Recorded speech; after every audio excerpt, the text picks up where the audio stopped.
Sedap lah Yang Maimunah. Semalam kita makan kat mana? Semalam makan dekat Power Thai. Power Thai, yeah. It's quite nice as well. Yeah, and dapatlah berjumpa dengan banyak rakyat Malaysia yang bekerja di Singapura. Mereka duduk di Johor, ulang-alik seperti ayah saya untuk mencari rezeki di Singapura. Actually memang I salute dengan diorang. Makan pun ada.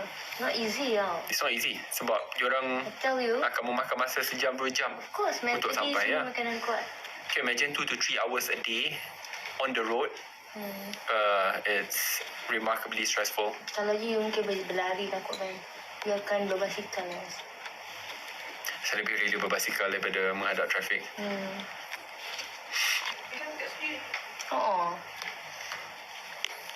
Cantik rambut macam ni, ya Allah.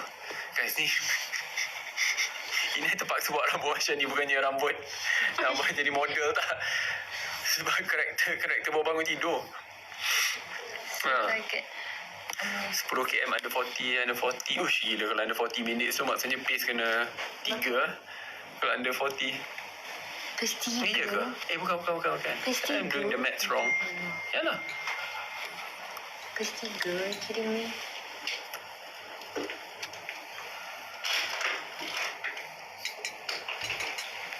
Ya.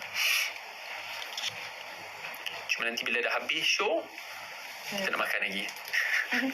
Yes. Sebab esok akan kembali semula ke Malaysia sebab Bella ada show. Show dekat mana? Besok malam di Stadium Bola Sepak Kuala Lumpur. You nak main bola sepak lah? Taklah. So you akan jemput you. Saya tanya YB kalau dia pun datang. Sebab dia busy kan. Bukan senang dia nak tengok I perform. Tapi kalau dia datang tengok, I berbesar hati lah.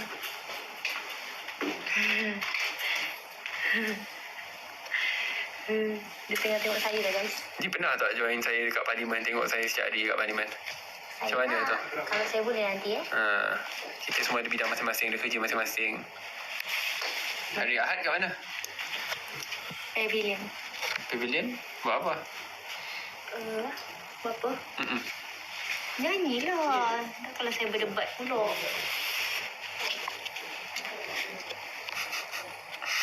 Tag ada bawa. Tak, sebab hari ni saya bukanlah seorang yang baik atau tidak dibenarkan untuk jadi orang baik. So buat name tag.